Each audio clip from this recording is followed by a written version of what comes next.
Good evening, my children of the night, and welcome back to I Wani Hug That Gator. Test. Why is my thing not working?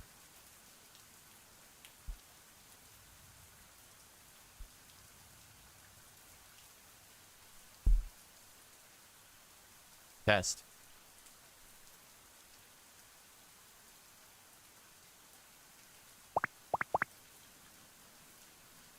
Test. Testing, 1, 2, 3. Hold on.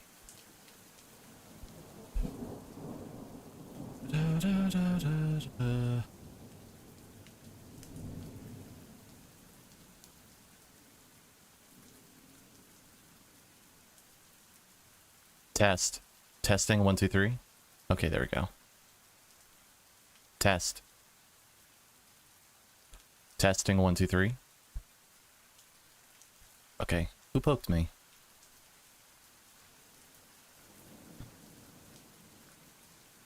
Oh, hey Rex. Can hear ya.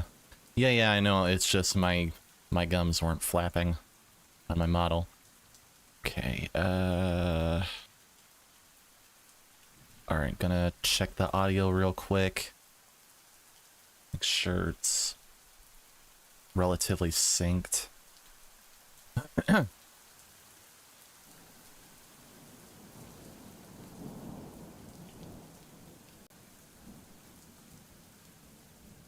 Okay, testing 1, 2, 3. Testing 1, 2, 3.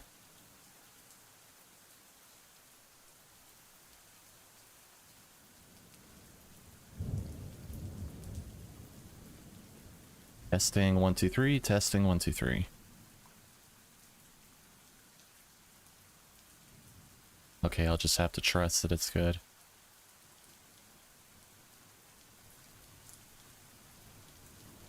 Alright, so how's everybody doing?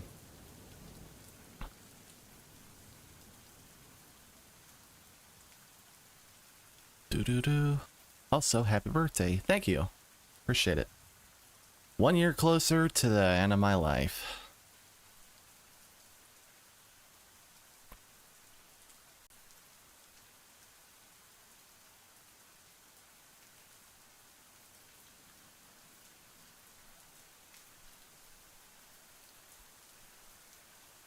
Get to 40 and then it's all downhill from here.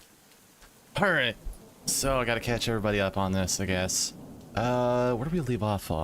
We're off on last time. I mean, I know we left off on here, but where do we start? Oh yeah, I think we were having a barbecue with some friends. We got a little closer to Olivia here. We've gotten a little closer, especially after she was being bullied and I was there to support her. We just had an art contest. The submission that Inko submitted wasn't actually his, but it was somebody else. I don't know. It's hard to summarize everything. I'm sure they'll summarize it for us. But basically, Olivia felt guilty. She went off on her own. We were looking at the art piece and everything. We went to find her, and we found her wheelchair toppled over, and then we found her here on the ground. So, yeah. Here we go. Oh, God. Is she okay? My foot shifts, trying to force me closer. Slowly, her head lifts up to the sound of my shoes squelching on the floor. You mean the ground? Oh, dear.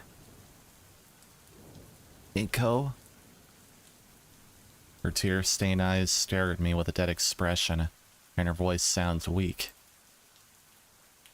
Olivia. I feel like I can finally breathe again. Slowly, Olivia pushes herself up, and I notice she's lying atop a pile of paper shreddings. The feeling of relief slowly fades away, and I remember just why I was looking for her. We stay silent, only staring at each other as the rain continues to bear down on us. Will somebody talk? She simply sits there, letting herself grow more and more soaked from the rain. Yeah, she's fine. Well, more or less. Do you want to talk? No, not out in the open. I grab my compact umbrella from my backpack and unfurl it. It doesn't do much to dry Olivia off, but at least she's not getting more soaked. But she likes the water.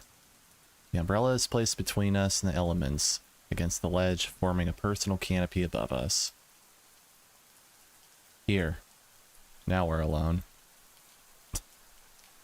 There's space next to Olivia to take a seat. Here we go. I like this song. It's pretty deep and melancholy. It's odd. We've sat together before, but sitting on the ground in the rain. And the room is just a little claustrophobic. I'm not afraid of Santa Claus, I swear. There's a bit of paper melted into the pavement, soaked by rain. But though torn apart and waterlogged, I can sort of make it out. A tree. A rough sketch of one, anyway. Like the one that stood prominently in my false submission. So you did do it. Nico, please, I can explain. I didn't have a choice. What? I know what I did was wrong, but I didn't have any other way. It wasn't a choice to not trick me. She avoids looking at me, focused on the scraps of paper, scattered about the floor looking like confetti. You keep calling it floor, you called it ground before, and you keep calling it floor. Why do you do that? It wasn't to trick you, I get it. You're mad at me. I'm not mad. I'm just confused. I thought we were good friends. I wasn't expecting it. Expecting you. She pauses to give her throat some respite. Her usual water bottle isn't anywhere nearby. A shaky breath escapes her mouth. When you came around, I thought you were no different from the others. That you were some self-centered, pretentious hitwit who only cared about his image. That's when I got the idea of using you to swap out your art with mine. You didn't seem like the kind of person who cared about how he gets the attention from others, just that he gets it. Her description of my character feels really reductive, but the ache in my chest tells me it hits a little too close to home. But that's not what I think of you now. Idacon's the one person I can trust. So when he went to bat for you, saying we make good friends, I was worried. What's so special about this guy? I honestly got scared he'd be wrong. that you'd be just like everyone else, and I'd be setting myself up for failure. But worse than that, Inko. I was afraid he'd be right, and have to face what I've done to myself. And now I've gone and done something like this. Switching my contest entry? She nods, swallowing hard. I wasn't thinking. Suddenly, everything was out of balance. Everything I created, all of my work, my own little world was suddenly changing and I had no control over it. I just had to do something. I didn't know I was doing that. I'm sorry. She stops to process my words and continues. I knew I'd get caught. It's stupid. I was hoping for it even. Someone to figure out that it was swapped, so it would be changed, and everyone would be none the wiser. She turns to face me with silver eyes welled with tears. I'm sorry. Please don't hate me. I just don't want to go back to being the person I used to be. The person who didn't care about hurting you. Her head tilts downwards with a violent hitch of breath. Ivory claws extend and grip at her knees. Ivory? I thought they were green. In a painful display, and yet Olivia chokes back any sound she'd make. Her body shudders with every heavy breath from her, and I realize that every last defensive barrier she had was completely gone. Now's the time to attack! Olivia laid herself bare, leaving only the crying girl, desperately trying to silence her pitiful tears.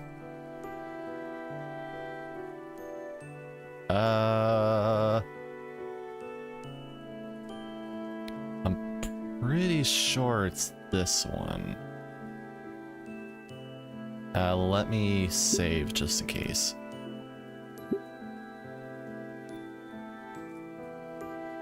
But why? Oh.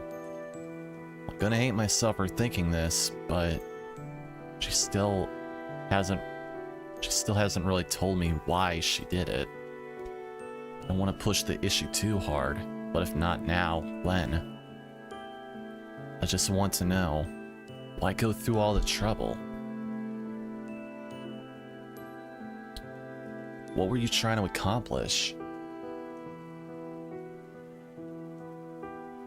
I may regret my words as the pain grimace on her face drives home the mistake she's made. Even if I'm in the right to ask, I feel like the villain for pressing her, but out of respect for Olivia's feelings, I stand steady, because to back down would be to denigrate her. Denigrate? I've never heard of that before. Like all those people in her past had done. I wanted to see what people thought of my art without knowing that I was the one who made it. Why would you want that? Isn't it obvious? It's always the same thing. Her voice takes a deeper pitch. Oh wow, you're so talented in spite of your condition. This time it's a higher, shriller tone. Wait, what? Amazing! It's like you aren't disabled at all! Her voice returns, this time weighed down with contempt.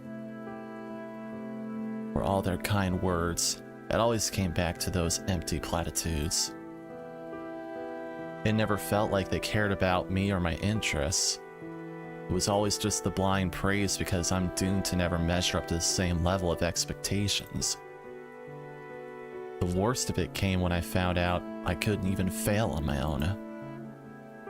The sound of her talons tearing more paper on the floor enhances her heated words. Even when I intentionally do something wrong, someone's always trying to pick up after me, or to assure me it's good in certain lights. She rips more of the page with every sentence. These are just old sketches from through the year. Nobody else has to live with that paranoia. That every positive word spoken and action taken to help you out is just someone acting out of obligation or insecurity. It got so bad at the point I was almost being forced to accept these freaking accommodations.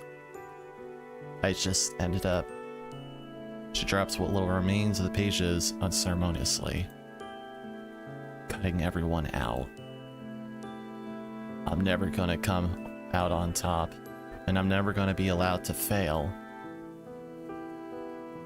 Nobody's allowed to feel anything but pity for me when they meet me, and guilt when they even consider not just giving me a free pass.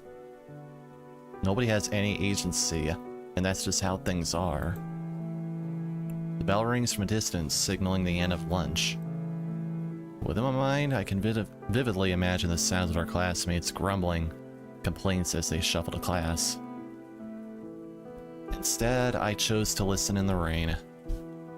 How the soft pitter-patter of droplets land atop my umbrella before slipping gently to the ground around us.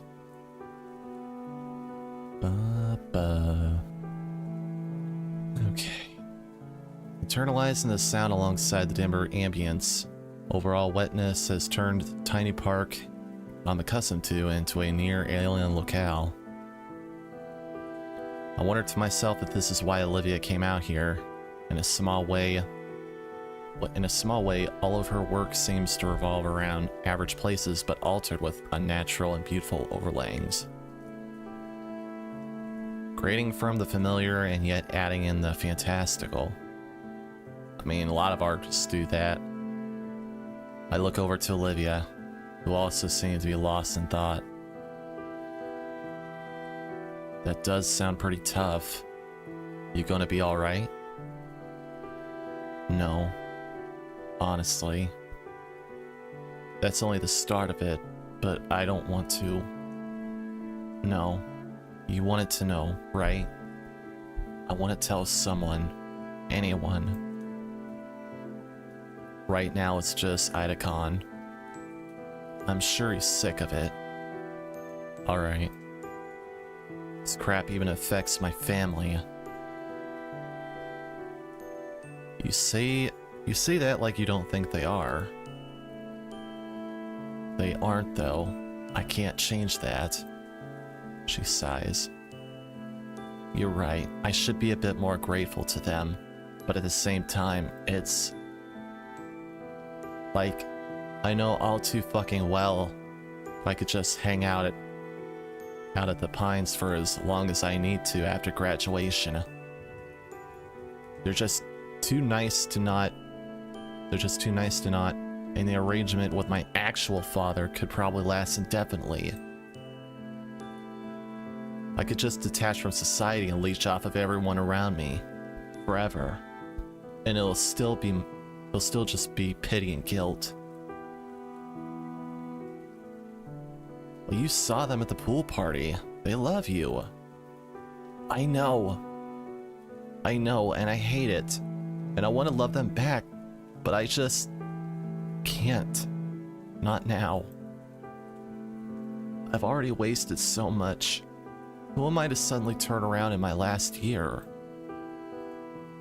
I want to just get out of their hair, not waste their time anymore. Otherwise, I'll be the one hurting them, wasting all their patience and kindness for years like I already have, and I never be in the wrong. Who the fuck wants a free ride through life like that? There are people out there. I want to make like a political joke, but I'll hold my tongue on that.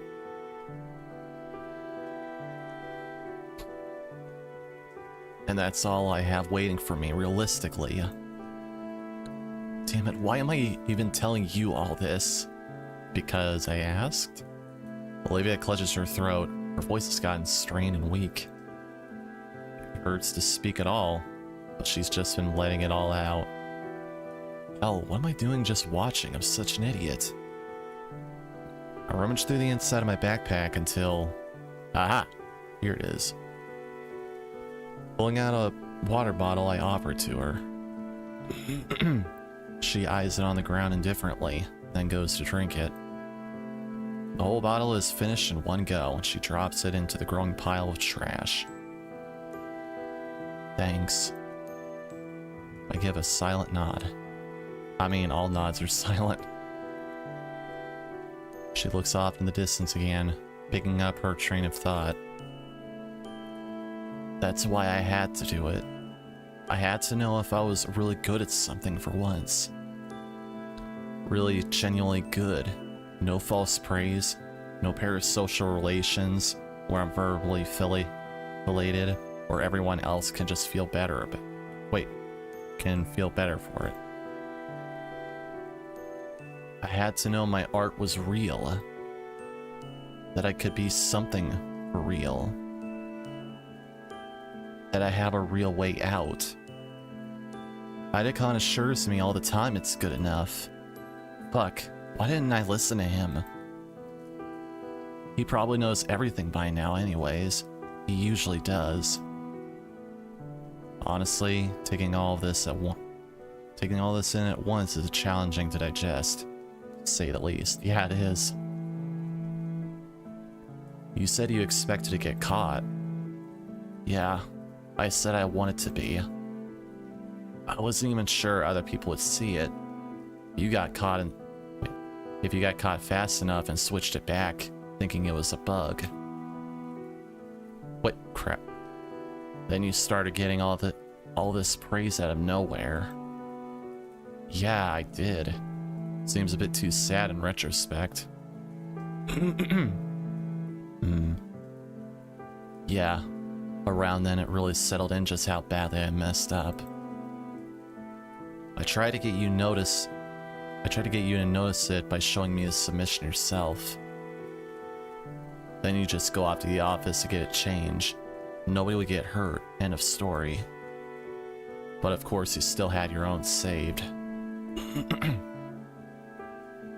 You're always just so prepared for anything. Yeah, I was a Boy Scout. She gestures to the crushed water bottle. The weeks go by, you get more praise, I get more nervous. Then today, and Olivia's hands fell into her lap, limp and spent. Here we are. It's my turn to say something, I guess. I just don't know how to process all this. It's not like friendships come with instructions. Sometimes I wish they did. My own thoughts are muddled, pushing me to find some way to comfort the girl before me. And yet to comfort her would be to demean her like people have done in the past. It's so confusing, and frustration and pity mix haphazardly in my stomach. It's nauseating. Pity for the girl before me that has wronged me, but not out of real malice. Frustration in myself because Olivia was right, having unveiled an uglier side of me I wasn't aware of. Okay, here we go. Alright, so my first time playing through, I picked this one, not realizing the whole thing behind it was not, like coddle her because she feels like that people do that enough already, so I guess I was the doofus, but no, we have to let her fail. Because that's what she wants, and that locked me into the second ending, and then I kept going back doing trial and error, and I still couldn't figure out how to get to the final ending, the real ending. Then I had to look it up, and I'm like, wait, really? That one? Whatever. My thoughts land on what Olivia said earlier in the conversation. Yeah, well, apparently my thoughts didn't. You going to tell Principal Scalar? Olivia flinches a bit. The principal? Why? About what you did? You said you expected to get caught. We can't tell them officially. Anything but that. Olivia shifts uncontrollably in her spot. Why not? If they found out, it's all over. Isn't that a big stream? Honestly, it'll be the end for you too. It's my turn to flinch. Olivia's getting worked up again. New fear starts spiking through her eyes. I don't need to ask. Olivia answers anyways. You didn't talk about it until now, after it's nearly guaranteed to win. With the stakes, it looked like you were complicit. Or worse, like it was your idea. You'd be a fraud. There's that word again. Fraud. No. That word. All over my record in senior year? When I'm about to have a finer career? Fraud. Fraud. But even so, isn't the right thing to do? Isn't it the right thing to do? I can handle it. Don't worry about me. Oh. Please, Anko, no. There's more. I told you I'm not eligible to even enter. I already won before. I got the notoriety and money. The winning pieces feature on the cover of Volcaldra Monthly. And even gets an article. That's more than a scholarship. It's a foot in the door. They can't do anything about the money. It's long gone. But if everyone knows what I did, and it gets to those magazines... She clutches the sleeve of my hoodie and stares me dead in the eye. I need it to graduate. I fucking hate it, but I need it. That's my only way out. My only way to actually go somewhere. You're putting all your eggs into that one basket? There's no other baskets. All the other ones have been taken by everybody to use for stupid candy for Easter. Anyway, I just can't risk it. I know.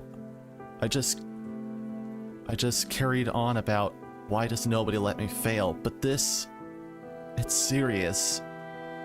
They can't know. Please, Inko. I can't lose everything over this mistake. I just can't. I can't. Fraud. God, not that. But isn't it? Olivia grabs the side of my jacket and yanks herself close. The motion tips the umbrella over. It slides a few feet away in the breeze. It makes her almost lose her balance and fall over onto me.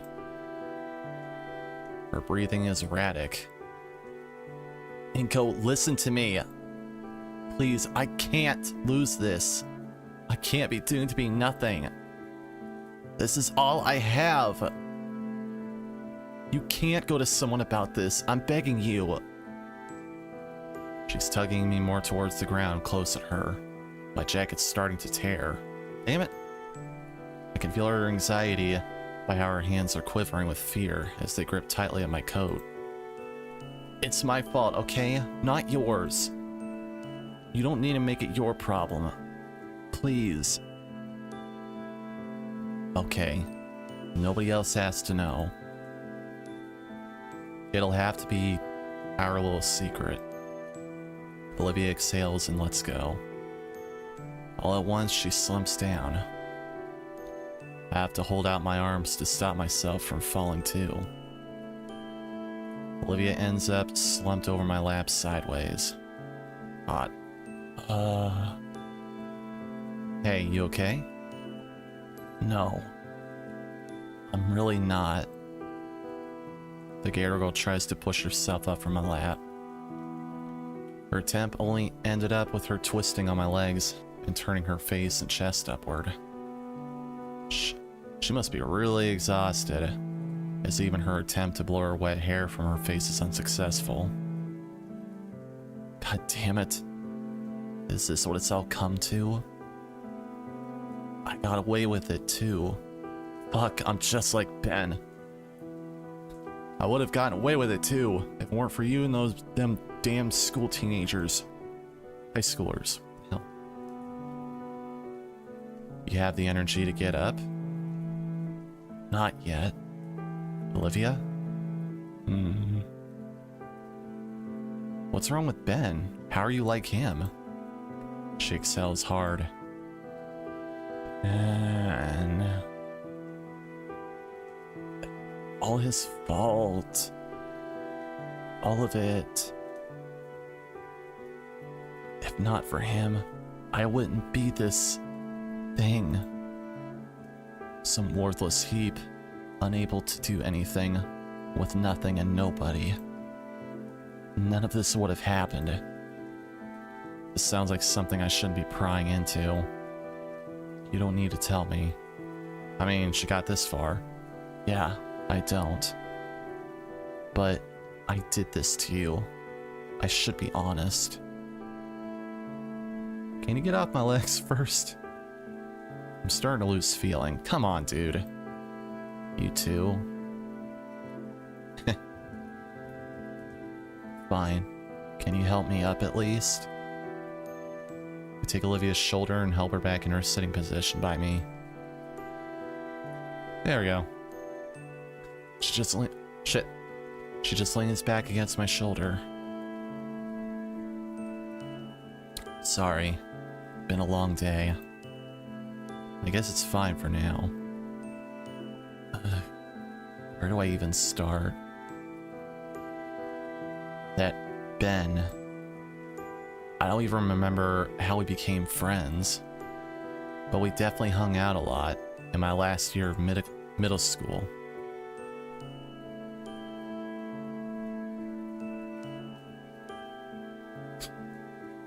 Sorry, my nose is bothering me.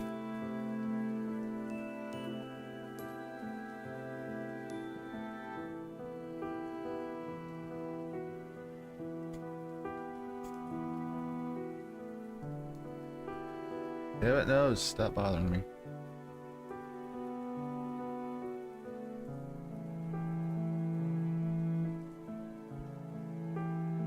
Sorry, hang on a minute.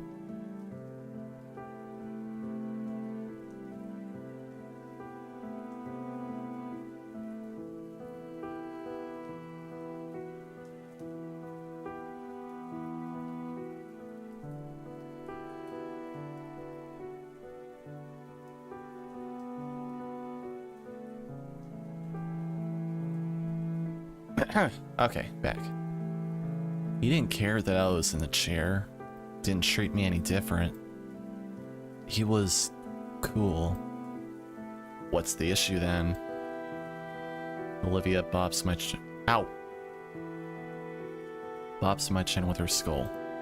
I keep biting the right side of my tongue. I don't know how I keep doing that, but it's gonna make it worse. Let me finish. He was cool. But in freshman year, back then, Ben was the only student in the council as a secretary. I was looking forward to that yearly art show. I worked all summer for the perfect piece, Dreamscape. Disdain was heavy in her tone as she said its name. Yeah, it won. Wasn't supposed to. Once again, her eyes were teary, though with rage this time.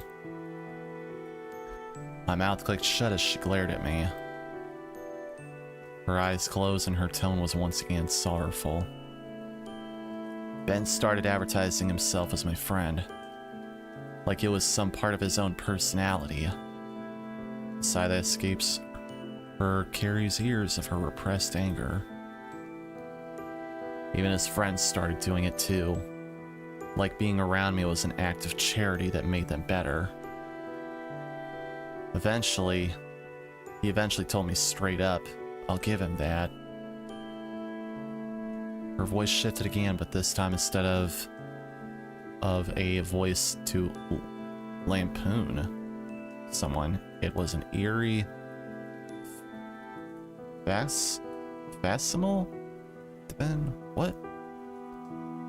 I'm universally down on my luck, Not even a week later, people started walking by to give praise to my submission. It was the first time in a while I'd gotten a compliment for my work. I thought my submission was going to win. It was exciting. Until Damien showed me an article in the school newsletter written by a certain student council secretary. Half of it was basic crap about the art submissions. The other half was about me. What's up with my headphones?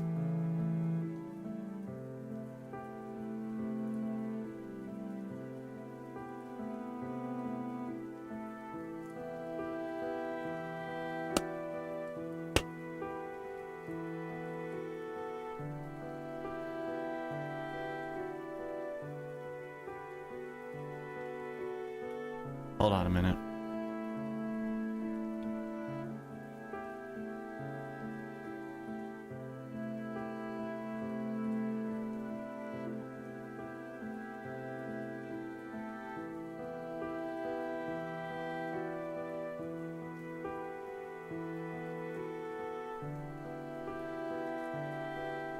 The left side of my headphones makes like this really low popping sound whenever I like nudge it or anything.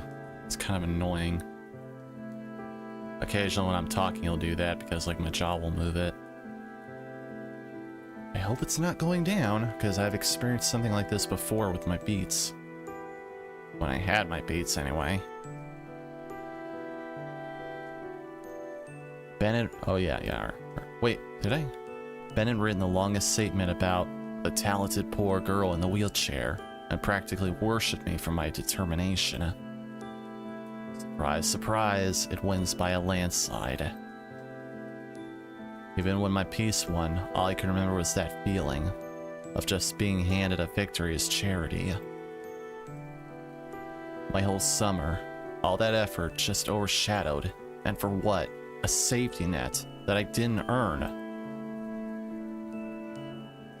He really thought I was going to thank him. That's the worst part, honestly. As if I would after using me as a stepping stone to climb the social ladder. I couldn't take anymore. I told him to get out of my life, and he just gave me this look I'll never forget. I'll never forget it. Genuine confusion. Like I was an alien for being upset. But what he said, this is your only chance of succeeding out there. I wanted to just give it all up. But by then, the money, the exposure, his fucking safety net, I just took it. He was right. He was right and I hated it. I really, really, really fucking hate it. So that's what's between Ben and Olivia. I just figured it was something, but sheesh. After that, I just couldn't. Wait. Oh, after that, I just couldn't. I shut everything out.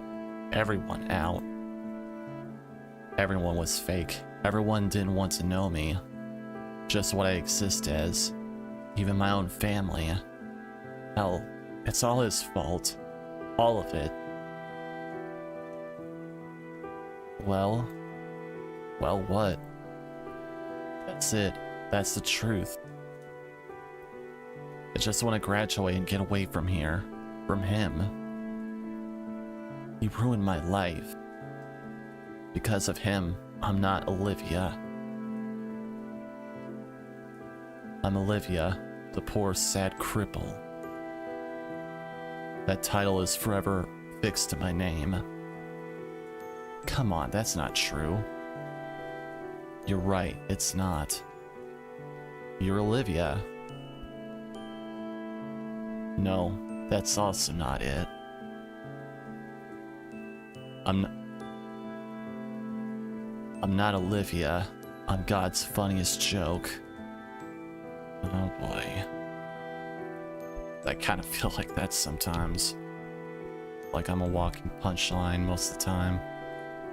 I nudge the umbrella back over us. It goes back into its spot prop between us, recreating the canopy shielding us from the elements. Olivia looks at me to gauge her reaction. That was the sort of speech given by someone who just had years to think about it and hold it in. And it was one she's been waiting to give to anyone willing to listen, if she could just trust them. All of her pent-up angst against the guy that ruined her life. Released at the moment, she just couldn't take it anymore. It can't get much worse than this for her, but she trusts me. What she needs to hear right now is...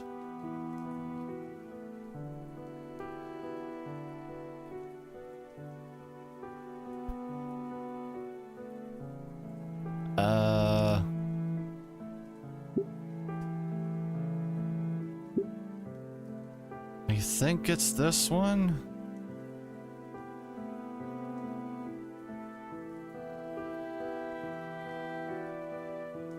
I think it is. Let me just look it up real quick. I don't wanna mess anything up.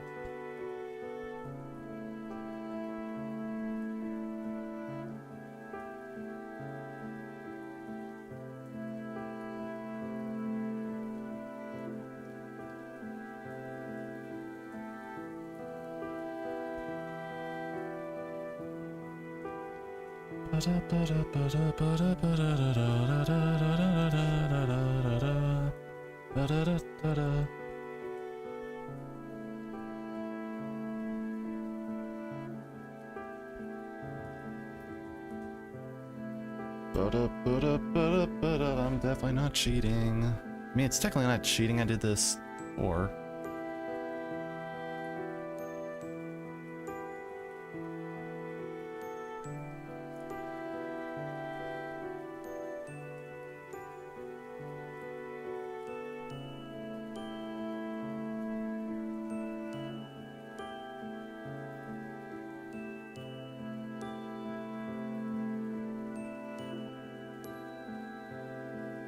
Okay, yeah. This one. You can still take back the reins of your life and own your mistakes.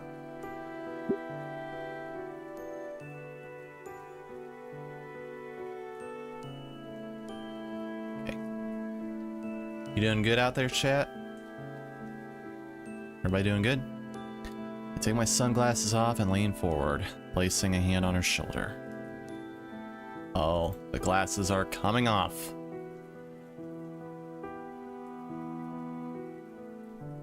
She takes a moment to register the new sight and looks right at me, anticipating whatever I'm about to say. You're not a joke, Olivia. I appreciate you trying and all, but it doesn't matter. The damage has been done. All that shit is what made me into this nihilist. I wouldn't say you're a nihilist, Olivia. Plus, I don't think that's what that word means. You still enjoy some things. Got a better word? Well, there you go. That's besides the point.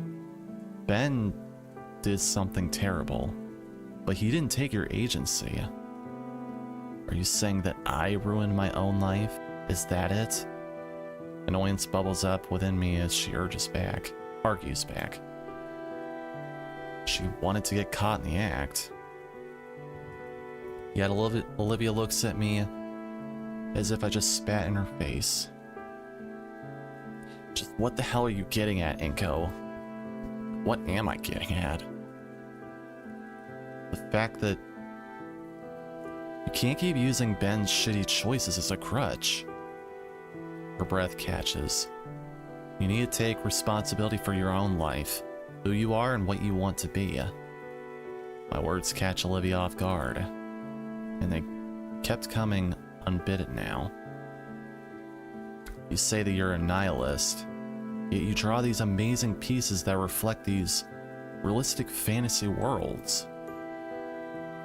And you say that no one wants to know you for you, but you know you have the pain. Pines, Idacon, Liz, me.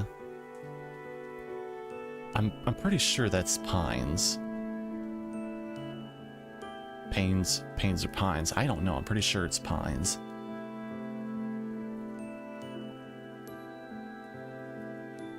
Can you really blame any of that on Ben? Even the art contest. Ben didn't yank some evil strings of fate and make you swap the submission. Swap the submission. You made yourself do it. I know it's hard. I have trouble with this too, but please, for all of us, take responsibility for your feelings, Olivia. Oh shit. Damn it, mouth. My tirade has left Olivia staring at me, mouth hanging open, aghast at what I had said. A hiss of realization and try to back... Wait, I hiss in realization and try to backtrack. Oh, whoops. Fuck you. Stopping completely, Olivia's head raises from my shoulder and glares at me. Her eyes are heartbroken. They're enraged. They're looking for something to lash out. But they're trusting. Fuck you for being right. I know all that, damn it. And you're the second to say it. Her eyes water and her head returns to my shoulder. Damn it. Damn it all, Inko. I'm stunned as she presses further in against me, even using her arms to tuck her legs closer. You and Idacon had... Fine. You're right, but... How do I start? I have no idea what I should do. Her voice sounds weak, but there's conviction hidden within it. Honestly, she should have just mauled me for what I said. It's what she wants. I can do this. Well, what do you think is wrong right now? You'll have to be more specific. Alright. What about Damien and his family? She hums in thought. And then there's Liz, too. All of them would probably like to hear your thoughts. Yeah. What would I say, though? Whatever you're feeling. Hell, just being more open in general would be something. You're asking a lot out of an introvert, dude. I know I should be following the same words, but it's really hard for me to be open with anybody. Fine. What else? Mr. Idacon? She scoffs. He probably already knows. What you're thinking? Yeah, he reads me like a book. But he'd probably like to hear you say it. Yeah, he would.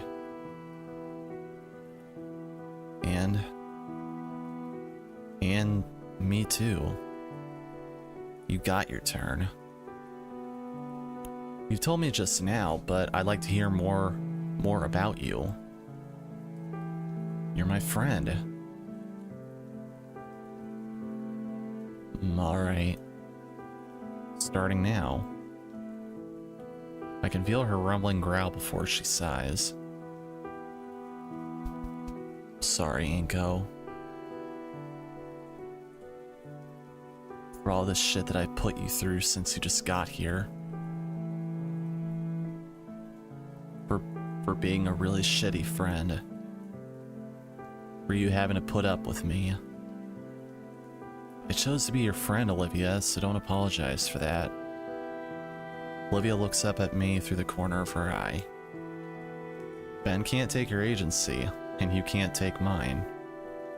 Or my dignity. I'm choosing this. You're silly.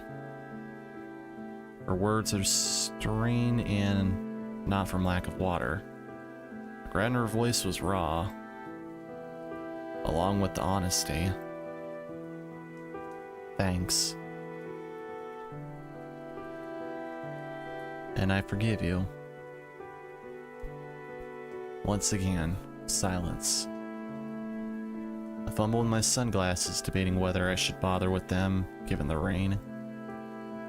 Might as well. I guess they are prescriptions, after all.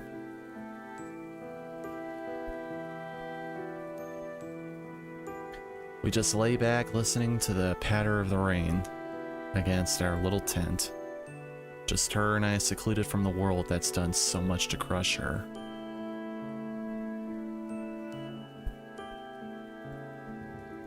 Man, she's really leaning against me. I crane my neck so I can turn and look at her. The heck? She looks at peace now, even when the smeared mascara and wet hair. I didn't think she'd be wearing mascara. I'm starting to lose feeling in my arm, though. Why do you guys keep messaging me? I don't know, can you guys see that? Can you guys see Discord? Probably not. Starting to lose feeling in my arm, though. And watching her like this is...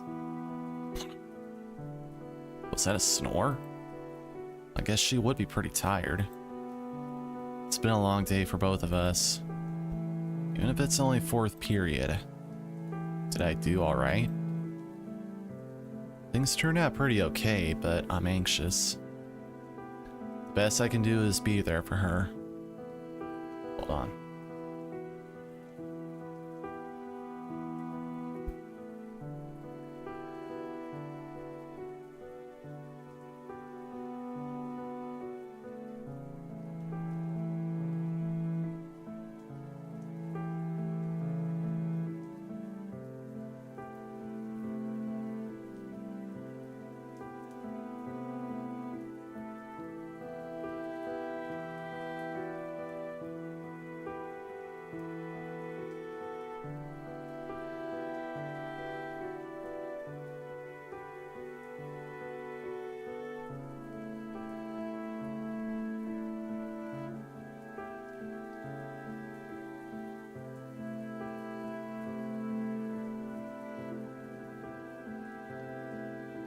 What's going on?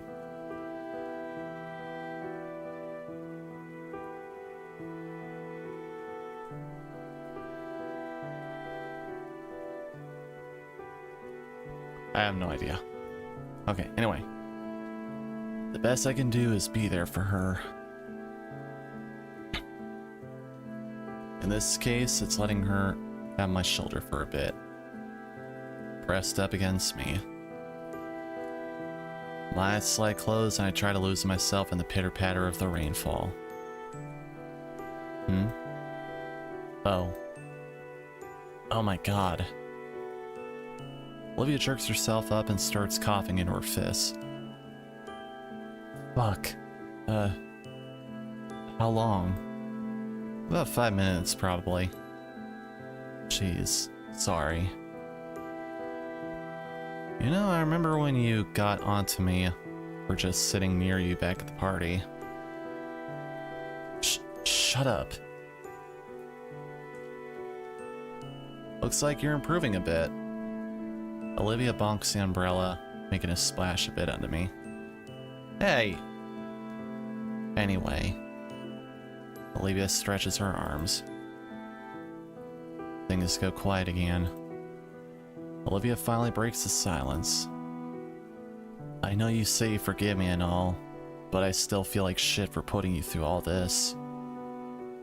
Not everyone's gonna expect you to be skilled at painting. They'll call you a fraud. Oh yeah, I was trying not to think about that. Thank you for bringing it up. Damn it, it's all my fault. Olivia rests her arms over her knees, and I'm surprised she managed to bury her long snout in them. An idea hits me. What have you taught me for real? Olivia raises her head from her arms. Taught you? Painting, for real. It's like you say, I have expectations to fulfill. Would you teach me how to paint like you do? I don't know. Tell you what, I'll forgive you if you teach me. I've already said that. Olivia looked down in contemplation. Alright. I'll teach you how to paint. But you should know I'm a lousy teacher. You've seen my work in class. I'm a lousy student. I got a feeling it'd work out. Hey, don't make it weird. Yes, Professor Halford. Stop making it weird. Chuckle as I'm playfully shut by her.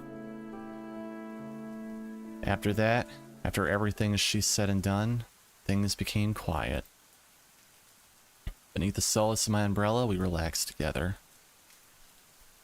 At least until Olivia began shifting it uncomfortably. I sit and watch as she takes her calves and shifts them to her side with one hand. Her tail comes around and presses into the paper-filled floor before her, giving her upper as she starts to lean forward. Finally, with the strength of her tail and one arm, Olivia lifts her hips from the floor and swings her shins fully beneath her. She smiles as she kneels over me. You just gonna sit there? Crap, I guess I was gawking stupidly. But it's just so fascinating seeing the girl maneuver herself in these odd yet well-practiced ways. Kinda jealous, actually. I wish I had a tail to do some of the things she could do. Some of the things she could. I press my hands down on the floor to push myself up. It's the friggin' ground! Can you really call the ground a floor and not be weird? We're face to face now. Aw, we did the thing! This kinda sounds like Undertale music. For a split second, I feared the worst as Olivia drew me into a hug. Aw, that's adorable.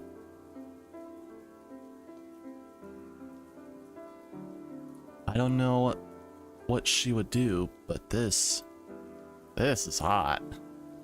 I like this. For how strong her arms are, how they're wrapped around my chest feels exceptionally tender. My own arms have enveloped her, returning the embrace in a similarly soft way. I like a girl that can bench me. As her arms loosen, I draw back. I don't want to take my hands off her. Hey, Kura. Hugs are nice. Yes, they are. Again, the game lives up to its name. That was nice. Don't make it weird. Sorry about that. Though the sound of rainfall hitting the umbrella, my ears suddenly picked up the noise of what sounds like squeaking. I look down and see if there's something shuffling in Olivia's pocket. Oh yeah, her rat. Also, what they used for rain droplets, I think I have like the same texture in Clip Studio. I feel like I've used it before. It's like a paint design. I don't know, just something I wanted to point out. A little beast emerges from its hiding spot with a squeaky yawn, which Olivia offers her hand for it to use as a platform. Hey, little guy. Nearly forgot about you. Had a nice nap? It's like, it's wet in here! That's a rat. Oh, right. You two haven't met each other. Inko, this is Guts. And I looked it up. Apparently, his name is a reference to Guts from Berserk, that's what it is.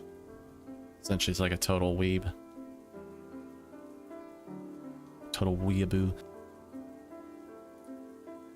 Guts, meet Inko. Oh, hi, Guts. I awkwardly wave at the apprehensive-looking rodent. Aww. I normally don't like rats, but this one's pretty cute. And wow, it's freaking big. Olivia lifts Guts on her shoulder gracefully, like her hand is an elevator for him. You brought him to school? Well, yeah. I just really needed him today since, you know, all the crap that's happened. She gives Guts a few scritches under his chin. I bring him sometimes when things get rough. And nobody noticed? You haven't? Touché. Idacon did once. He just told me not to let him run around school. Otherwise, it'd be considered a health hazard or something. Yeah, I kind of feel bad because I guess some rats and mice, like snakes, kind of have a bad reputation. The tardy bell rings out in the distance. We're late for our next class. I'm sure Idacon will understand. We should probably get back to class. Here, hold this. I give Olivia the umbrella so she and the rat can stay dry while I go fetch the wheelchair. Her wet wheelchair. But now it's settled some into the mud. This wheelchair has definitely seen better days. After dusting off the dirt and pooling water the best I can, I make my way back. Thanks. She offers the umbrella back, but I make sure to hold it above her. I keep the wheelchair steady in one hand as Olivia climbs into the seat, using her tail to help herself up. Aww. We stand in the rain in silence for a moment, only sharing content glances. So, what do we do about the contest now? That's a good question. Ben was there when I saw my name on the painting. He already went to tell someone. So, like you said, no harm, no foul. What about your own submission? I ruined it.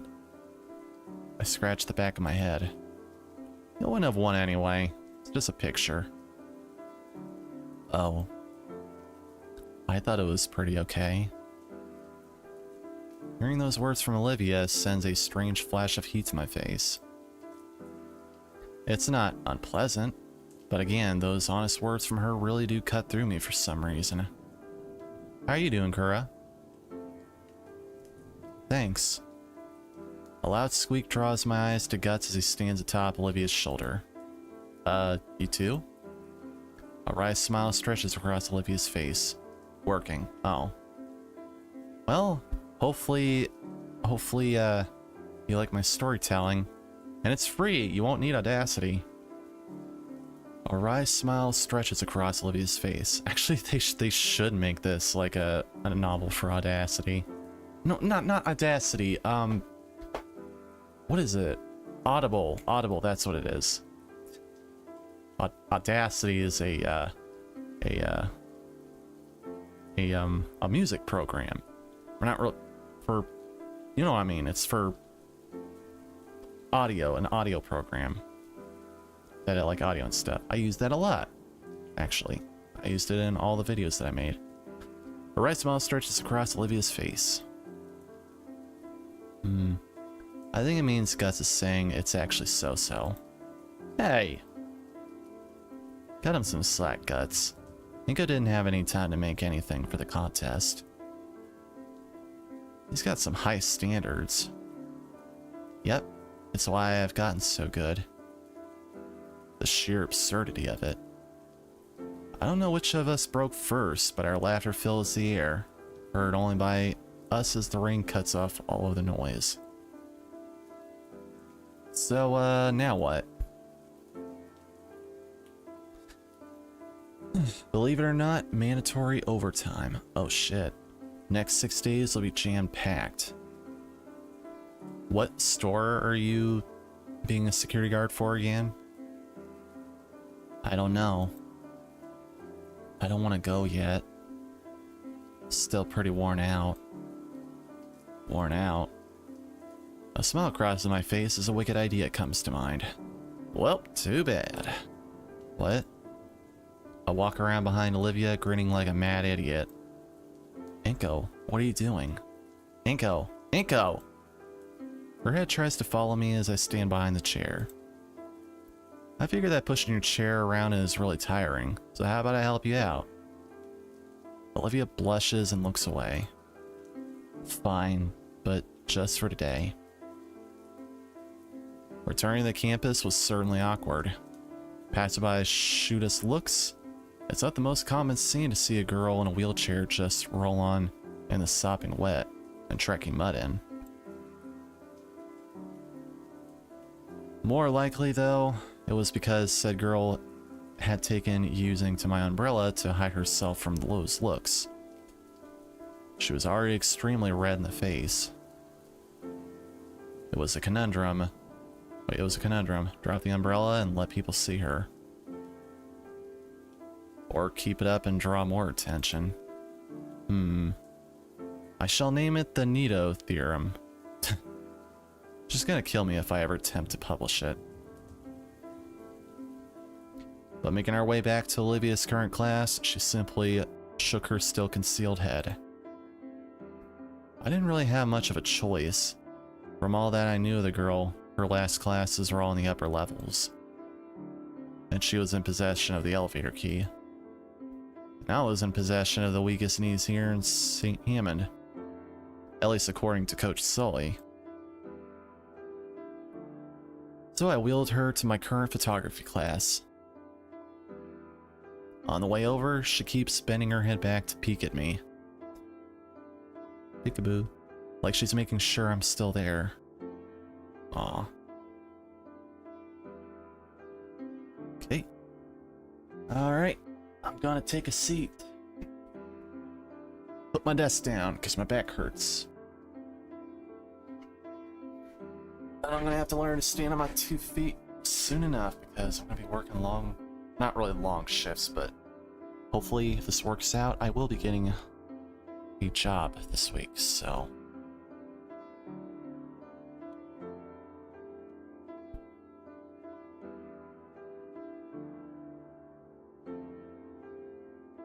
Hopefully.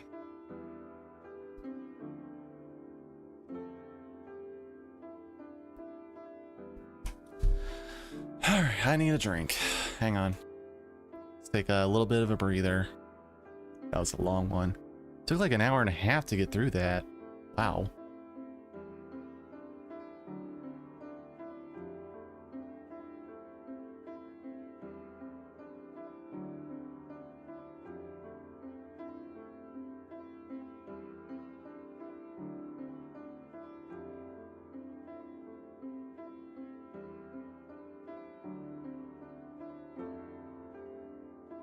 Ah.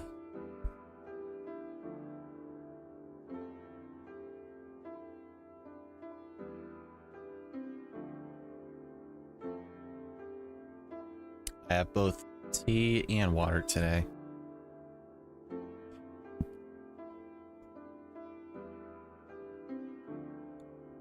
think my favorite tea is Snapple tea.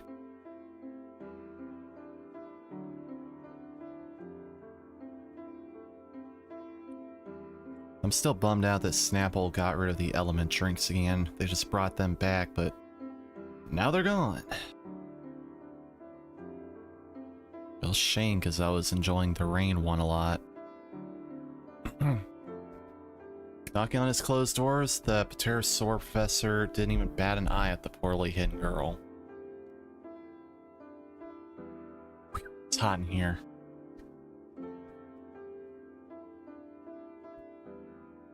He simply stepped aside and let us through. Ben was looking our way, but I chose to pay him no mind. After everything I heard, he's an asshole. Olivia didn't even register he was there. She simply rolled herself to the back of the classroom and through a door into what I had already guessed was Idacon's supply closet. You know what? I'm an idiot. It's a dark room, isn't it? The stares of my other classmates abated thankfully as our teachers continued his lecture. Abated? Taking my own seat, I focused on Idacon. Ow!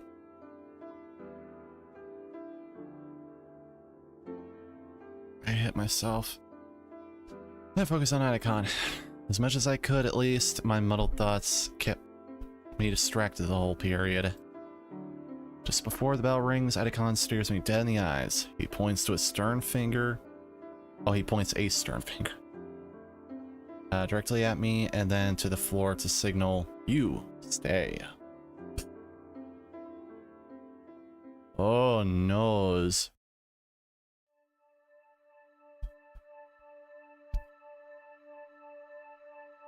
Once everyone else has left, he closes the door and locks it.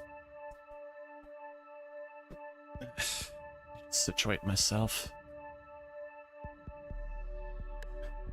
So, care to explain? Explain, sir? He opens the door back and signals Olivia to come out.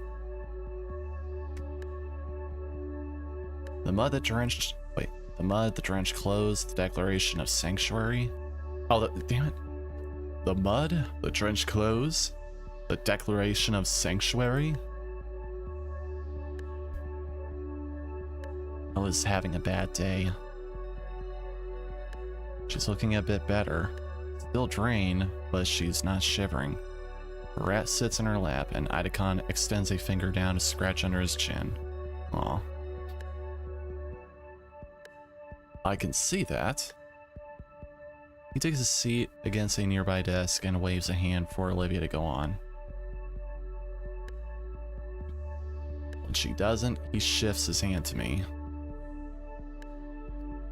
I look between the two of them. Mr. Idacon's expectant. Mr. Idacon's expectant leer. And Olivia's pleading eyes. Ultimately, I shake my head in the negative. I just helped Olivia get out of the rain. Of course. He slouches further to the desk. Can I tell you some other time? Sure. Whatever it was, it looks like you've recovered pretty well. Olivia doesn't really answer verbally, instead giving him a bashful smile and nod. Was it about your work again? Yeah. Oh, this girl. He turns to me and points a thumb at her. You know, the work she's concerned about absolutely wrecks the grading curve in my class. For the sake of the other students, I had to put a limit of extra credit assignments. Really? Yeah. Never before would I even consider such restraint. Why punish someone for working too hard, I would think to myself. Then 4 years ago, this little green goblin comes rolling into my class. Half a semester and more than a few angry calls from parents later, my hands were tied. Young lady simply does too much, too dang much. Olivia smiles but doesn't look up from her pad. It was that much better. Wait, it was that much better than all other students? Well, no, I don't grade by technique. If I did, you'd be in big trouble, Inko. Oh, ouch. Olivia's work was very good, even then. But the main thing I admire is how motivated she can be. I haven't seen someone so enthused to paint in years. Certainly haven't seen anyone so enthused I had to change the rules like that. You were worried it stopped me? Was I? That definitely sounded like me. But it didn't stop you, not even a little. Heck, that you even got to see some things differently. I don't think I ever did anything like that. You did when you came in after class the Friday before Mother's Day. Take a look at this. I'm handed the quill pen. The first thing I noted about it was how soft the feather portion is. Working hard? Me? What do you mean? I feel like I'm working hard right now. My voice is about to give out. It's the special pen you always use. It's actually from my wife.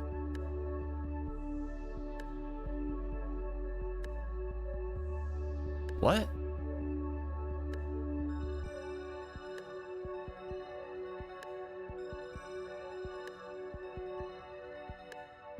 Whoa.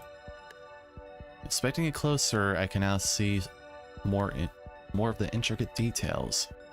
From the faded engravings on the shank to the maintained but worn out point. It's well made and kept, and yet the feather and brass showed its age. She came in that afternoon with a whole stack of crumbled painting drafts. So frustrated she couldn't get it right, and so determined to make it perfect. I say any of these would be great. Your aunt would love any of these. And she fires back. If it's not good enough for me, why would it be good enough for someone I love? Dang. I did not have an answer. That's kind of how I am a little bit. If I can't make something I love, how can I make something that everybody else loves? And then I realized that I can't please everyone. If I try to, I'll please no one. But at the same time, I still try to make still try to do my best.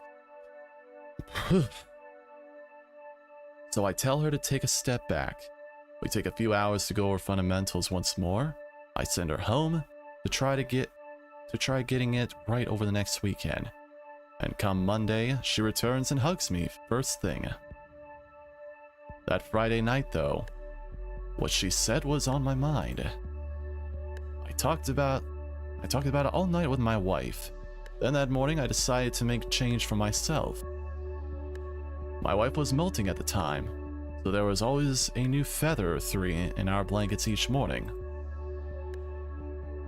I took the biggest one, preserved it right, got a bit of help to make it into a real pen. And I've used it ever since. It helps me remember to do my job right, for the people I care about, and for people my students care about. I think what it was, it's that childlike reasoning that comes so naturally for the youth. That reasoning, it makes a type of innocent, earnest dedication, something I think I lost for a while. Don't give me so much credit. You haven't lost it, have you? Good. Don't lose it for me, okay? Okay. Icon yawns and stretches. You feeling alright to go to your next class? Yes, I'm ready. Great. He claps a hand over my back. We should do this again sometime. Mr. Idacon ushers us out of the classroom as the late bell trills, handing us a note he'd rapidly scrawled on. Miss Sparkling didn't seem enthused to see us come in late, but sighed as she read the late note from Idacon. As I took my usual spot, I felt something odd in the corner of my eye. Looking up, it was to see Olivia looking my way. Aw, with a smile on her face. One that spoke so many words, yet I couldn't figure out what. All I could do in turn, was to try to match it, before focusing on Miss Prockling's latest lecture. Woo! Alright, breathe, man, breathe. As more time passes, the art contest fades into the background. Last week, I had a scare when Principal Scaler called me to her office. I fear that they'd figure out what Olivia did and assumed I was part of it, just as she predicted. Luckily, that wasn't the case. Instead, she wanted to inform me that they had no leads as to who could have done the swap. Since it was tampered, it'd be removed from the contest. No skin off my back, honestly. As compensation, she gave me one of the runner-up prizes, a coupon for some pizza from some Italian restaurant called Dynamo's. That's actually a reference to the pizza place And the character with the namesake and Snoot game. Not the biggest fan of pizza, or not the biggest pizza fan, but not a bad prize to get after all this. Yeah, again, this character does not represent me well. I'm a pizza fiend. Really, who doesn't like pizza? Except for those who are lactose intolerant. And even then, I know a lot of people who are lactose intolerant and still try to eat pizza. Saving it for a rainy day. However, I found myself in a conundrum of my doing. My peers' concerns about my entry were resolved. But I hadn't account for the new questions about my portfolio. My paint portfolio. The few times I show off my photography work, they'd be mildly impressed at best. They were never upfront about it either. No, instead I got the runaround. Oh, yeah, these are nice, Inko. Not bad, but, what about what you did for the contest? Can't even be mad about it. This is just another misunderstanding, unintended lie, from my side of things. But then I had a thought. What if it wasn't a lie? What if I was actually good at painting? And after working at it for the past month. Yeah, no, I can't unscrew this. For the past few weeks, I've been staying after school making use of one of the club rooms to practice. Yeesh, Shenko. Did you listen to any of the tips I gave you? Using everything I had at my disposal, namely the textbooks from Mr. Idacon and how-to tutorials online, I'd stay as late as possible trying to get the same skill level as Olivia. Yeah, here's the thing, no matter how many tips and tutorials we see, sometimes it just doesn't really help us when we're like drawing and stuff. I can't tell you how many tutorials or whatnot that I've seen to use like these certain techniques. I've never been able to get them right. As I stared at the horrid acrylic monstrosity before me, I can do nothing but weep at my own inadequacies. Not actually a weep, but squinting at the Lovecraftian horror before me. I mean, hey, those are in these days. And I can maybe see a little progress drowning in the mess of the excess paint. Olivia had made good on her promise to teach me around the time I asked Mr. Idacon to borrow the keys to the spare room. And while I memorized all of her teachings down to a letter... What am I even looking at? Are you trying an abstract sort of thing here? It was an attempt of a self-portrait, actually. Could probably post it online, some rich asshole would buy it. Yeah. Is that good? No. Never trust the opinions of people on the internet. There you go. Except for me. You guys can trust me. Mostly because I'm blunt and honest. I learned that the hard way. Yeah. After a brief period of awkward silence, I let myself collapse on the stool behind me and toss off the oily apron in frustration. The oily apron that I clearly didn't have on. At this rate, I'm gonna be a double fraud or something. Whoops. Splat. I don't even have the energy to get angry. Probably looks better now, at least. How did Olivia get so good at this? Olivia, please. You gotta have some actual advice for me. She quietly hums to herself, slipping away a notebook she had splayed across her lap into her nearby bag. Well, Well, when I want to draw, it's usually because I've got something on my mind. My money. I got my mind on my money and my money on my mind. Stupid song. What, like inspiration? Kinda. More so that I just envisioned something that I want to put on that I want to put that on canvas.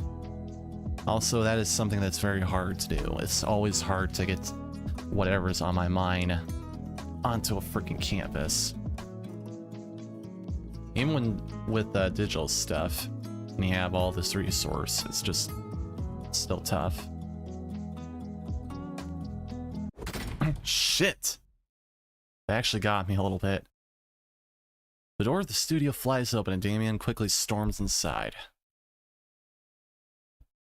Inko, Lydia, you guys here? He takes heavy breaths in vision dart. Wait. He takes heavy breaths as his vision darts around the room. After a moment of surprise, I raise my arm to catch his attention. Damien, what's wrong? The hyperactive Dilophosaurus spots me, taking a final breath before jogging over. Guys, I need to ask you something. What? Is everything alright? Is something happening? I can't help but panic. I've never seen Damien this flustered. Do you want to come with us to the arcade with me and Liz? You want to come to the arcade with me and Liz? Is that it? Yeah, that's what I said. Wait, when was this decided? I thought something bad had happened. Nope, just asking. Liz already had the car prepped and everything. Oh. I probably should have expected that, but still. How did you know we were here? I did. I just kept opening doors until I found you two. I've been at it for a while, actually. Damien's eyes dart to the canvas that lies on the floor next to me. You working on your next masterpiece? Oh, painting sideways is probably one of your trade secrets, huh? Olivia hides her snicker with her hand. Don't worry, I won't tell a soul. Yeah, that's right. Don't tell anybody. Well, this is Damien we're talking about, the big loudmouth. I lean down to pick the canvas up and place it upright, deciding to remove the ugly painting and place it in the corner of the room to dry. Anyway, how about it? Excuse me. Take another drink of water. Parched.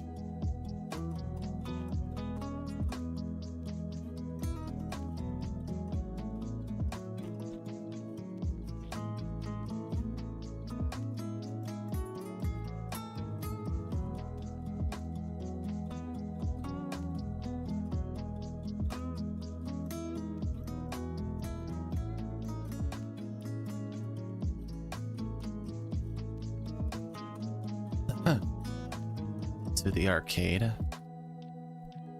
The olive. The olive.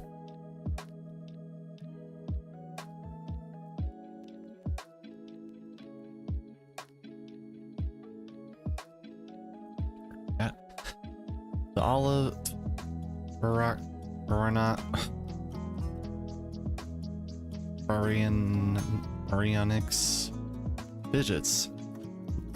Her brow lowered in contemplation as she considers the question. The arcade? It's not like I had any other plans today. Sure, why not? Alright, let's go!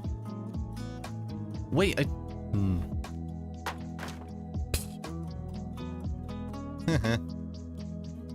Inko, Olivia, there you are. Damien was taking so long to get you, so I was about to come find you myself. This time, both Damien and I were wheezing for air. Despite Olivia's protests and hesitation, Damien had wasted no time in grabbing her by the handlebars and sprinting for the exit. I had chased after them. All the while, Olivia screamed like a banshee, and as she was pushed through the hallway at the breakneck pace. Yeah, just... I take a deep breath and stand upright. Olivia's claws have dug into her armrest, and she's definitely trying to kill Damien with her glare, which he happily ignores. Why didn't you just message me or something? I wanted to, but I didn't want to ruin your concentration, man. So instead you kicked the art room door open. Yep. Liz had the good grace to look embarrassed on Damien's behalf. But yeah, give you a little bit of extra time, right? You've been staying late for forever now. I can't hide the wince. It occurred to me that more people would notice. Ah, relax. Not like you're the only one. Yeah, I sometimes need to stay behind for student council and club meetings. Right, sure. So, come on, the car's in the students section. 902 start towards the student parking lot, heading towards a rather old but well-built sedan. Olivia grumbles silently to herself but follows after nonetheless. Come on, dude. It'll take a few minutes to get Olivia in, and then 30 to get to the arcade. Wow. It won't take that long, damn it. Olivia huffs and wheels herself to the passenger side, opening the door for herself. Do you need any? It's fine. To punctuate her statement, Olivia raises her strong arms to lift herself on her armrests. Wait.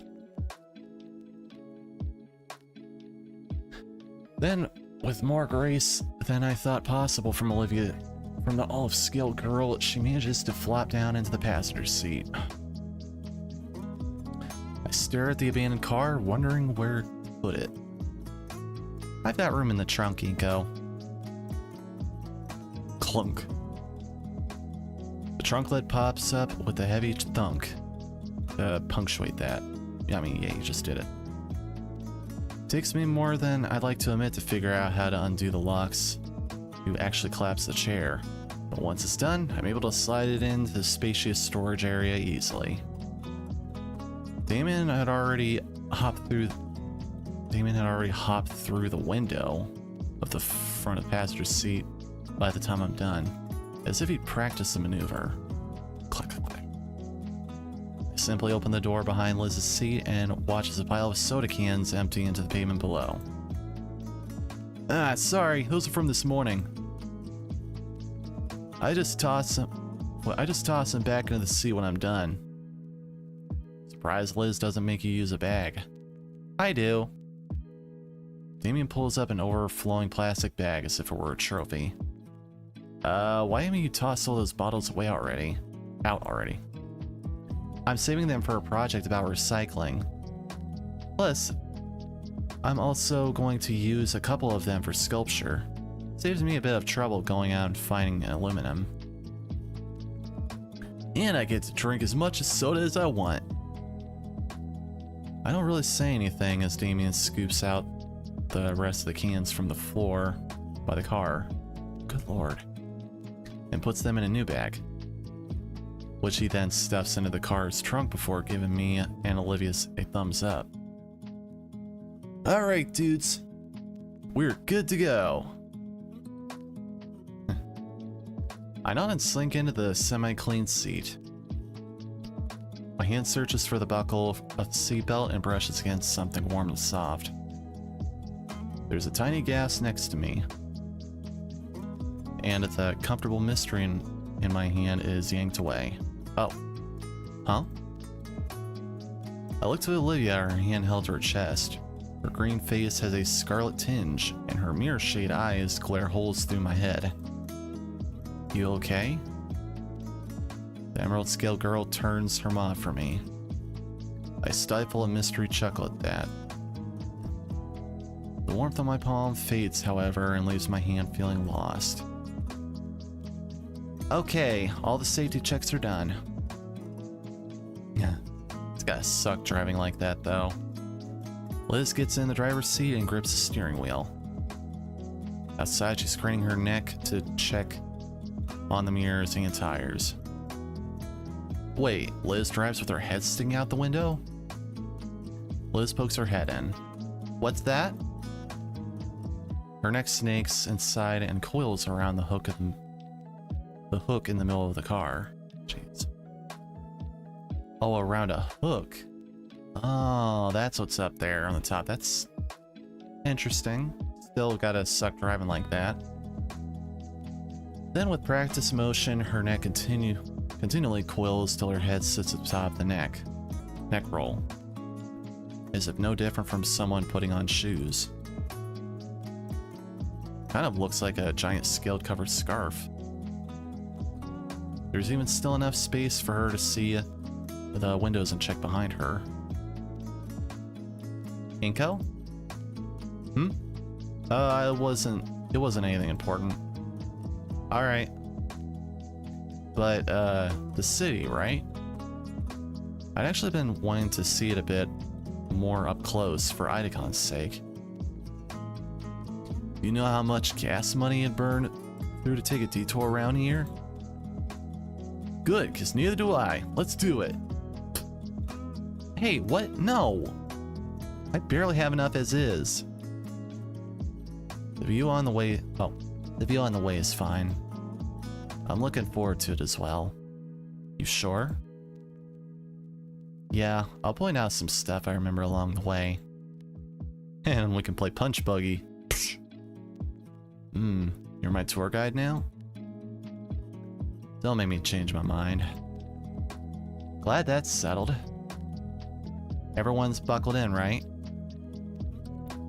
Liz pulls away from the school parking lot and starting down the opposite direction I've always entered and exited. I might have to end early because I'm starting to go downhill with this reading. Granted, I don't read out loud much and it's been a while, but good lord. Weird to think, but the edge of my world was as close as the right turn out of my own school. Then again, I still haven't been living here long. Anybody want a station? I don't think I've ever listened to the radio here either. Liz and Olivia hardly seem to glance at Damien's direction as well. Suit yourselves. Within the span of a few seconds, the natural ambience of the road is replaced with a loud sound of decade-old rock music. Yeah, my man. Sending vibrations throughout the car and everybody in it. Just as fast as it comes, however, it stops as Liz haphazardly yanks the volume knob counterclockwise, toning the music down to a bearable level. Damien frowns for a moment, but he doesn't seem to contest her decision. What the? I turned off all notification stuff except for messages and calls. Between all the people I message, there's only one who isn't inside the car. Checking the screen, I see... Any requests, man? Any song requests? Seriously? I don't know, Damien. So long as it isn't twangy country music. Dude! I like country music. I don't know what you mean by twangy, but... Sure. Wait, you've been texting? How long? Yeah, since like the first week of school. What the heck, dude? Let me see your phone. Hand it over, open on the contact creation page. She taps the first few numbers and pauses. Then sheepishly yanks her phone from her coat pocket. She doesn't know her own number. Olivia finishes tapping her number and hands it back. I mean, I can't tell you how many times I've forgotten my number. Though the one I currently have is actually kind of easy to remember for certain reasons. But, that's a different story.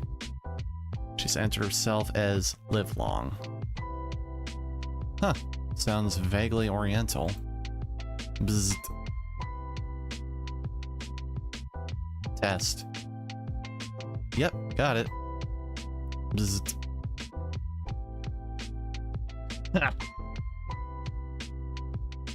That was uncalled for. That's why I sent it. She giggles at her own joke, and despite being the butt of it, the mood and the... And despite being the butt of it, the mood... Shouldn't there be like a thing between it and the... I don't know.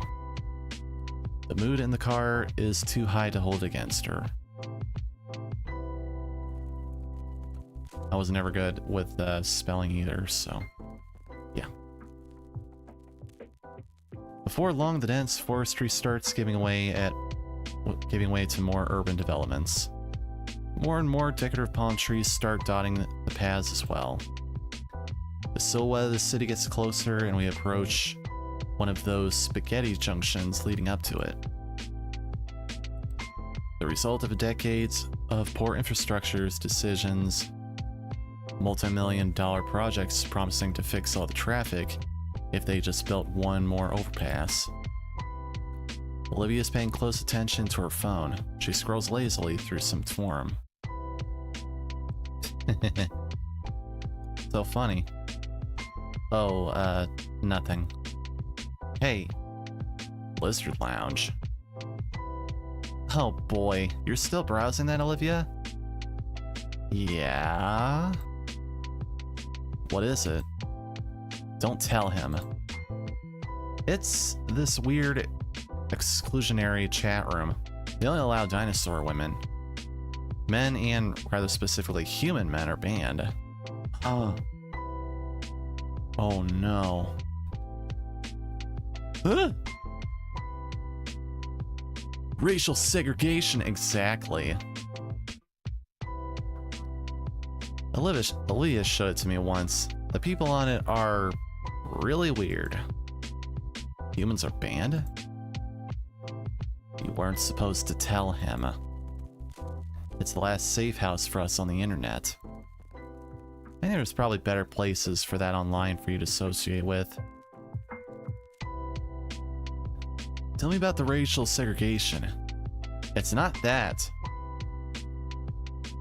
It's just how it has to be for our safety.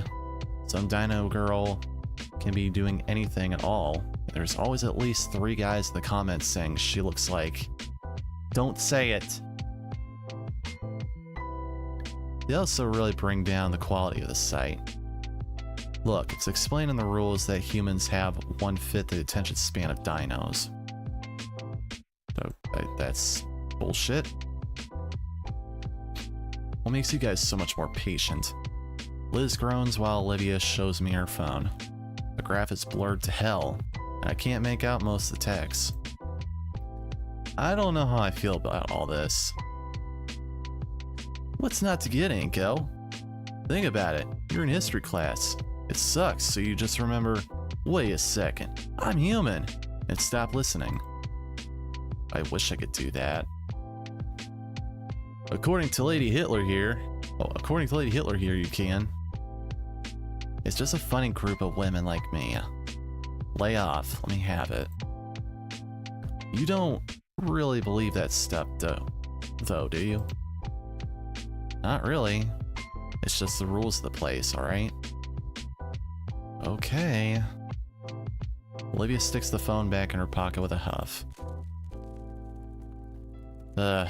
Was the ride to the arcade always this long? I think we're about 20 minutes away from the arcade still. Don't worry, Inko. The water fountains are integrated. Shut up. Damien cackles to himself. Alright. I hope the place still sells those hot dogs for just $1. I highly doubt they're $1 anymore. There's no way anyone anywhere sells hot dogs for $1 anymore. Yeah, but they did. It was great. Olivia and I would save our lunch money to just go here instead after class. I don't think I'd trust it if it were still that cheap, honestly. Yeah, never trust anything, even a hot dog that's sold that much. Really wish people outside would stop revving their engines. Freaking pissing me off. Like, go flex your automobile somewhere else. You ate a dog off the floor once. That's different. Damien fills the air with old tales of his and Olivia's adventures in the arcade. She'd occasionally chime in to correct him on whatever over-embellishment. Even as the last remnants of suburbia melt away and the skyscrapers overtakes the view of the outside world. Finally, I'm in the big city. Whoopee! Oh my gosh, stop. I hope you guys can't hear that in the background. Here we are. I'm almost disappointed when we pull into an arcade parking lot. Large glass windows covered in sun-bleached promotional leaflets adorn the front of the arcade. And the building itself looks like a couple decades old. I mean, yeah, it's an arcade. Who uses arcades anymore? This place was probably successful in the past, but I can only imagine they break even nowadays. Though maybe the recent resurgence of retro deco could change that.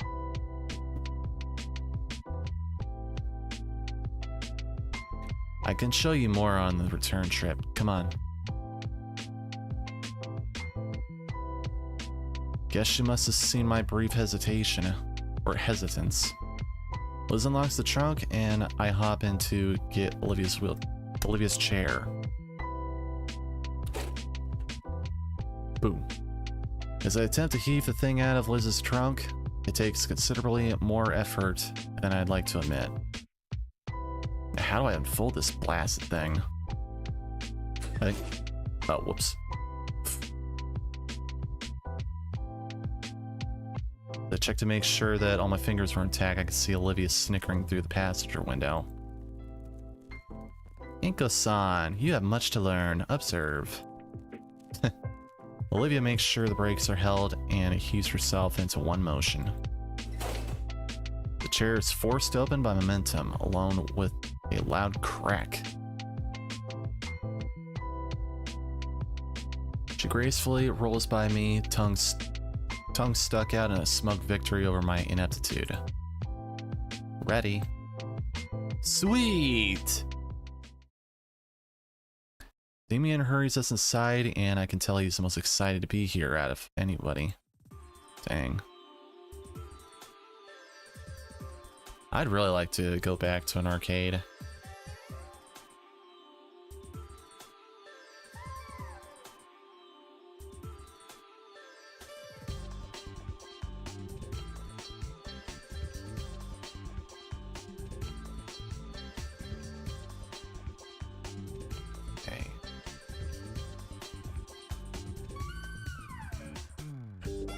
Alright, I think I'm gonna go ahead and call it an early night. I deeply apologize, but I don't know what's going on. I'm gonna have to like practice a little more before I do this, because I'm like all out of breath. My throat's starting to go. And I've taken like a week off from, you know, doing this stuff, so I don't know. I don't know. I don't know how people do this. I don't know how people do this for hours on end, but they must have sterner stuff than me. All right, dude, this place is the bomb. All right, but yeah, I feel like we've actually really gotten somewhere with this. Hopefully we'll get into more next time. Like I said, I apologize, but if I keep this up, it's just gonna get worse, so hopefully you guys will be okay with that. Alrighty.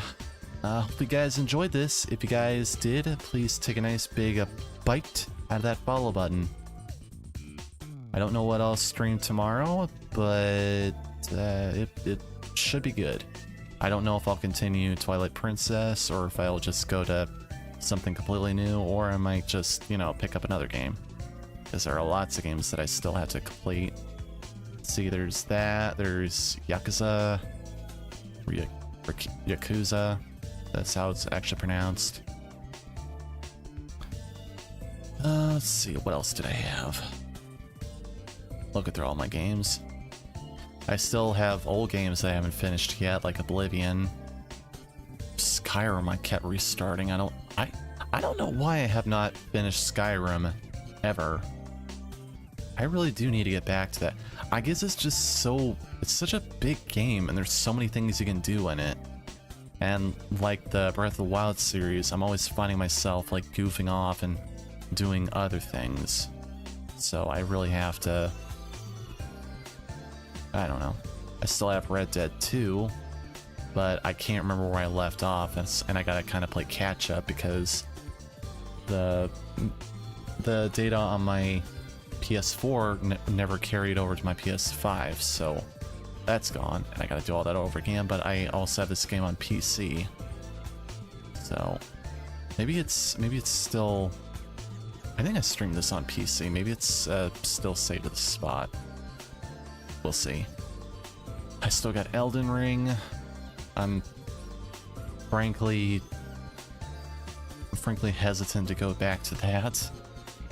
I got a whole bunch of stuff, but we'll see. Alright. I hope you guys enjoyed this as much as I did. Until next time, you guys have a wonderful night. Sleep tight, and don't let the vampires bite.